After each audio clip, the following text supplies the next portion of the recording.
Church. Welcome to Rise Up, our look at 1st and 2nd Samuel. And last week we left off on this turning point in Israel's history. We've been kind of building up to this monarchy, and last week was where it finally begins with Saul being anointed as king. And most people are totally in favor for it, right? He's the big, good-looking, strong, athletic guy. He looks like the obvious choice to be king. But the chapter ends with some dissenting voices. There's some people who say, who's this guy to be king? What makes him so special? And so in this chapter 11, Saul is going to face his first challenge in leadership. And so there's this region, Jabesh Gilead, that gets attacked by this rival nation, the Ammonites. And the people of Jabesh Gilead are ready to give in. And they say, make a treaty with us. Just please spare us. We'll serve you. We don't care. Just please don't hurt us. And the rival nation comes back and says, okay, but just to shame you, we're going to gouge out all of your right eyes. And the people are like, okay, can we have a little bit of time to think about this? Can we have a week? And if no one comes to save us, then sure, we'll give you our eyes. And so the nation says, okay, go ahead.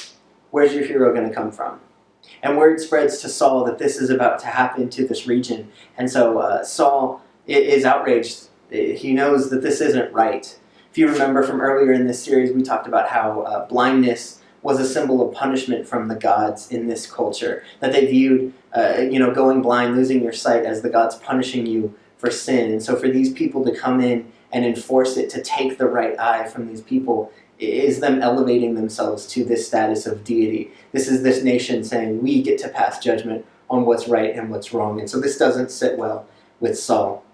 And Saul does this drastic thing. He takes the ox that are pulling his yoke, and he chops them up, and he sends them to all the different parts of Israel, and he says, this is what's going to happen to your oxen if you don't answer my call to go to battle. He gives Israel the Godfather option, where they wake up to the horse head, and he makes them an offer that they can't refuse. And so all the people of Israel rally behind Saul, and they come in and they save Jabesh Gilead, and they defeat the Ammonites, and they save this people's dignity, and these people, pledge their loyalty and their service to Saul. And it's this big uniting moment where everyone realizes this is why this guy is king. But then they turn to those who were the dissenting voices, and they say, hey, Saul, remember those guys didn't want you as king? Remember they questioned your leadership? Shouldn't they be put to death? Because you just proved that you're the rightful king of Israel. So let's kill those guys. Look at Saul's response. This is verse 13. But Paul said, not a man shall be put to death this day, for today the Lord has worked salvation in Israel. And this is such a great response, because we're going to see that Saul doesn't always have this attitude. This is a place of security. Saul knows that he's been made king by God, and he doesn't have to prove himself to anybody.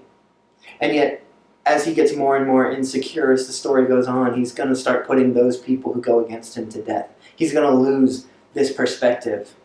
And yet, this response is so perfect that he doesn't need to fight his battle. He doesn't need to prove himself right. He doesn't need to rub it in the face of his enemies. But first and foremost, he acknowledges that his position was set up so that God could work salvation through his people. I think for us it can be so easy when we're proven right to go rub it in the face of everyone that doubted us. We have this natural tendency as humans to want to be vindicated and to want to rub it in people's faces to prove that we were right the whole time and they were wrong, because we need that as part of our security. But what Saul shows us in this section of scripture right here is that when we're doing God's work, when we're able to have the security of knowing that we're in the position that he's put us in, it's not about us. It's not about us being proven right. It's not about us saving the day. It's not about us getting the glory and the honor that we think we deserve. It's about pointing to God and saying he's the one that has worked salvation today. And so, church, my encouragement for you this week is to look at your circumstance. Look at your situation. Look at the people around you, those people that you want to prove wrong, those people that you want to succeed just so you can rub it in their face. What if in those areas, instead of us trying to vindicate ourselves, instead of us fighting for our own reputation and our own status and our own acceptance, what if instead we took a step back and we allowed God to be in control in those situations, so that when we succeed, when the success comes, we don't have to toot our own horn, we don't have to pump ourselves up, but we can just point to God and say the whole point of this was for him to work salvation.